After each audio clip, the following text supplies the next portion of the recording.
I'm a fairly new sneakerhead, but if somebody would have told me in the onset that being a sneakerhead goes hand in hand with taking L's month in and month out and living with a bunch of sneaker regret, I probably would have been like, no, but here we are. Today I'm going to be talking about my 5 biggest sneaker regrets. My name's Cathy, if we haven't met, and I'm all about empowering women to pursue luxury in all areas of their life. My favorite topics are fashion, beauty, lifestyle. Today we're going to talk about fashion, specifically sneakers that are haunting me. Let's get to it. I can't do a video about all the sneakers that haunt me without talking about how I really got into sneakers. I believe around the end of 2017, maybe early 2018, I had a friend named Al who asked me to download the sneakers app and join raffles to help him increase the odds of him winning a shoe. Now, this was a new thing for me because if I come from the era where everybody who wore sneakers, whenever there was a release, you had to go to Foot Locker or some foot store, the Nike store, line up, and then you get sneakers. So that was my only frame of reference for sneakers. I also wore sneakers, but I'm talking about I wore fitness sneakers. At the time, I wore Brooks shoes for running. That's exclusively what I wore. I also owned like a plain white sneaker, but I owned no streetwear sneaker. I downloaded the sneakers app. I started entering some raffles with him. We would talk back and forth about sneakers that were coming out, new releases, things like that, kind of just discussing what was hot, what was not. And it helped me to learn more about sneakers. And I would say during this time, a lot of the sneakers that I actually now regret and are haunting me were the ones that were coming out. I think because I was so new to sneakers, I didn't fully grasp the fact that sneakers were a one and done. In my mind, I thought, okay, well, you know, this is the initial release, he wants to get on the initial release, but they're gonna re-up at some other time. Not knowing that most of these exclusive collaborations are one and done, or maybe there could be another one, but oftentimes the release date is your one and only chance to really get the shoe for retail. Most of the sneakers that are haunting me are from like 2018, 2019. These are the first sneakers that I actually won on the sneaker app. These were released in November of 2019. These are the Air Jordan 3s, and the colorway is called Animal Instinct. And as you can see, there is like zebra in the back and leopard in the front, top and sides. It's a gorgeous shoe. I love it. I'm a leopard print lover, so this really is gorgeous. I also like this hair on here. It's a gorgeous shoe with little accents of red. So it checks off all my little boxes. This was my first cop on the sneaker apps. So once I got my feet wet and I copped some sneakers, and I was fully into the game. But by that time, I feel like 3 of my top releases had already gone by me, and I'm still devastated to this day. Let me know in the comments, what was your first shoe that you copped as an adult? So the majority of the sneakers that are haunting me are sneakers that I just I hesitated, I waited too long, I didn't like them until later on. My biggest sneaker regret, the one that haunts me the most, is a sneaker that I tried my hardest to get. And that is the Air Jordan 4 Off-White in the sale colorway. Oh my gosh. This sneaker, like, let me tell you, so this sneaker came out in July of 2020, so just last year, and I remember the lead up to it. It was a shoe where the first time I saw the official images, I was like, oh, I want that sneaker. I went out and bought a bunch of cream colored sweatsuits because I was like, I know I'm getting this sneaker. I joined every raffle I could. I asked my friend to join the raffle for me also to double my chances. Nothing. There's been re-ups of this sneaker that I've tried to get and lost. Oh my gosh. This sneaker haunts me to this day. Still. I see people on Instagram posting it and I get tight. I'm just like, ugh. If you've seen my luxury wish list video, this is one of the sneakers that's on there. I checked StockX today and my size, a 10 women's, is retailing for $1,300. Yeah. The $1,300 price tag is just, it blows my mind. It makes me flip out. And here's the thing, it's not the most expensive, but that's 5 times what the shoe is worth. And that's driving me crazy. I heard that there's another raffle coming around for it. And I'm just like, okay, anytime I hear of this shoe being raffled, I'm still trying to enter. This is one of those shoes where I don't know if I'm gonna just break down and pay the $1,200, $1,300, but right now I don't want to. Let me know in the comments if you're loving these Jordan 4 Off-Whites as much as I am. I may have a chance later on this year. The initial release was a women's only exclusive, so it had a narrower range of sizes. They're planning to have a men's release, so I know that I'll be at least have one other chance. Hopefully it won't be as crazy, or even if I miss out on that, it may bring down the prices of the shoes that are within my range. Say a prayer for me, please, because this shoe is like my biggest regret. It haunts me. It's not a good feeling. So my next sneaker regret is the Air Jordan 1 Mids. Melody Ehsani collaborated with Nike to create this sneaker as part of the Fearless pack. There was a men's shoe also. This was the women's exclusive shoe. I remember when my friend sent me this, I was like, oh, look at these colors, it's a dope shoe. So this sneaker came out in November of 2019. And I can't even tell you why I didn't. This was one of those ones where I think I may have slept on it. And I think I even forgot to join the raffle for it. I don't know what the problem was. The sneaker came out in November of 2019. It retailed for $130, which is it's really cheap compared to, I think, every other shoe in my regrets list. The retail price was closer to 200s. I checked my size, a 10s women, on StockX, and it's over $1,200. So currently it's selling for 10 times retail price. And that just blows my mind. It's a dope shoe. What I'm thinking my hesitation was, like I said, I love the colors. I felt like the colors would go well with my wardrobe, but I do remember there's like a clock on the front of it. And I remember thinking, oh, do I really like the clock? And I'm not sure why, because I love gold watches. I love Rolexes, things like that. So don't ask me what I was thinking. It's a dope shoe.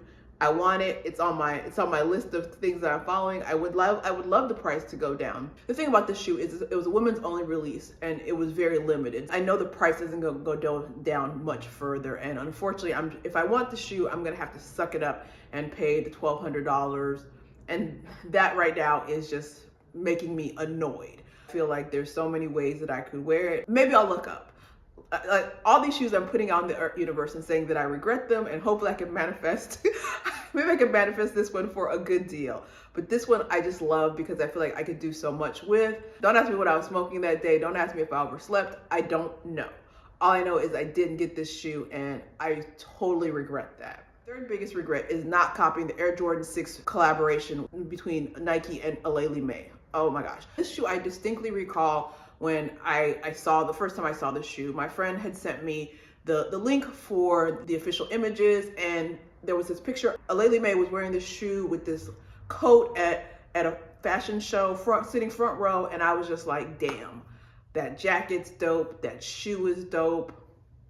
I believe Aleali has 2 other collaborations with Nike. They're just different models of the Air Jordan. Like, I think she has the Air Jordan 1 and one other shoe. I love this color. I know this was early on in my sneaker journey, so I'm feeling like I didn't even enter the raffle, which I'm not sure why I didn't. The sneaker was released in March of 2019, and it retailed for $190. This is a women's exclusive release, so of course the number of shoes that released are less than what you would get in a normal men's release. So I checked on StockX today, and my size, a 10 women's, is retailing for $600. That's 3 times the original retail price. I don't feel good about that, but it's definitely better than my other regrets that are coming in at $1,000. This shoe, I feel like it's really versatile. I cannot tell you why I did not get this shoe, and to this day, I'm still regretting it. I do feel like this is a shoe that's a little bit more obtainable for me price-wise. The $1,200, $1,300 shoes just kind of make me wince. This is a shoe where I'm like, okay, once I get some shoes that are of a lower price point, this shoe will be one of the shoes that I cop. And hopefully this is one of those shoes I can take this off of my regrets list. So the majority of the sneakers in my collection are Nike, and the majority of the sneakers that are in my regrets list are Nike. We've now come to the Adidas section of my regrets. My 4th biggest regret and my first Adidas shoe is the Adidas Yeezy Boost 350s V2 in the zebra colorway. Like, I love this shoe. The initial release was in February of 2017. I'm not sure if I went out for that release or a subsequent restock. All I know is that this is a shoe that I actively tried to get. I feel like my friend also tried to get it. He ended up winning the shoe. I ended up not, which made me kind of sad. And after seeing the shoe in person, I just kind of was like, oh, I really want this shoe. This shoe retails for $220, and I checked on StockX, and the size that I wear in this shoe is a 9 men's. It's currently selling on StockX for $399. I've definitely seen it as low as $375. So I feel like $365, $375 is probably a good number. This is a shoe that I know once summer comes, I'm going to cop it just because I love the white. I love the zebra print. I also love the pop of red. I think that's actually my favorite part. That's what I think differentiates it from other Yeezy 350s. One thing about the Yeezys that I did not know was the sizing. I had heard a lot of issues about the sizing. So last year I ended up joining a raffle, and actually I didn't win a raffle, but I found these. I was able to get these on a website, and these are a size 9 and they fit perfectly. So I was really happy to get the shoe and figure out that I'm a size 9. This colorway is called Carbon. As you can see, there are blue and gray and carbon color fibers in there. It's a gorgeous shoe. The bottom. My biggest concern about the 350s is the bottom. As you see in the picture, the 350s are have a very crisp white bottom. And these also started off with a very crisp white bottom, but as you can see, they've kind of yellowed. This is what the color was initially when I got the shoe. So it turns yellow. I've never worn this shoe. It's been in a box probably since like August or whenever I got these. So in a box, covered up, perfectly fine, but they do yellow with age, and so that I'm not really loving. That's also a concern of any shoe that I do buy. Most of the, all the pictures you see are going to be with a white top and a white bottom, but I do have a feeling that I'm probably going to get a white top with a yellow bottom, and I don't know how I feel about that. So I got to figure that out. The shoe itself is a gorgeous shoe. The price I feel like my target price for this shoe is going to be $375. So I'm trying to take this shoe off my regrets list because there are more shoes that I can add on and obsess about. The price point of this one is very obtainable. I think this is the year for this one. Let me know in the comments, what's your favorite Adidas Yeezy colorway? Is it zebra? Which one is it? For most of the sneakers that I love, it's either I see them and angels singing or they're a slow burn. My 5th biggest regret was definitely a slow burn. It is the Adidas Yeezy Boost 700s Wave Runner, and it's the solid gray colorway. This shoe was probably my introduction to that dad shoe trend. When I first saw them, I was like, no, ugh, why do you want a chunky soled shoe? Like that I know that was my initial response, like, who wants a clunky, chunky shoe? Do you like a dad sneaker? Then a coworker of mine had the shoe, and I was like, that piqued my curiosity, but I started seeing the shoe a lot more, and every person I saw wearing the shoe wore it a different way, but I was like, this shoe is so versatile. It is a dope shoe. I missed the initial release of this shoe because I was stuck on the fact that it was an ugly, chunky dad shoe. It was released in November of 2017, so that was super early in my sneaker journey. So I know I wasn't even, I didn't even have the depth or the range to appreciate this shoe. I appreciate it so much more now. The shoe retailed for $300 when it released in 2017. I checked on StockX, and I'm not sure what size I wear. In most Adidas Yeezys, I wear a 9. Size 9 is retailing for $600. So that's double. It's not a good feeling. After I caught my 350 Zebras, this is an obtainable price point for another shoe. This shoe, I love how people pair it. It's a very simple shoe. Like it does have a little bit of, has a pop of color on the shoestring, but for the most part, it's a simple shoe that goes with, like I said, I've seen it with everything. I look at this shoe as like a Swiss Army knife it can do it all. Dad trend is kind of going away, but I feel like this shoe, it was the first wave runner to come out, and there's been subsequent ones, but this one, to me, it's still the best one. There's a new brighter one that's come out that I like, but I'm still looking at this one. I definitely regret the fact that it took me so long to appreciate this shoe. I've definitely gotten better with appreciating shoes before I have to see them on foot. Seeing a shoe on a foot or an actual outfit is a game changer. It lets you know how versatile the shoe is, or if the shoe is just a dud. This shoe, see the pictures, you're just like, oh, it's whatever. But if you see people wearing this shoe, you'll understand why it's such a perennial favorite. So that's my 5th and final sneaker regret. So those are the 5 top sneakers that are haunting me right now. Now, really, I could have gone on and on because I have a whole list on StockX of sneakers that I'm watching, that I have bids for, that I love. I could probably have done 15, but that would have been a very long video. Let me know if you have the same sneakers haunting you, or if there's a particular sneaker that's haunting you. Let me know in the comments which sneakers are haunting you. Thank you for sticking around. If you like this video, give me a thumbs up. And if you like this content or you like my vibe, please think about subscribing. See you later. Bye.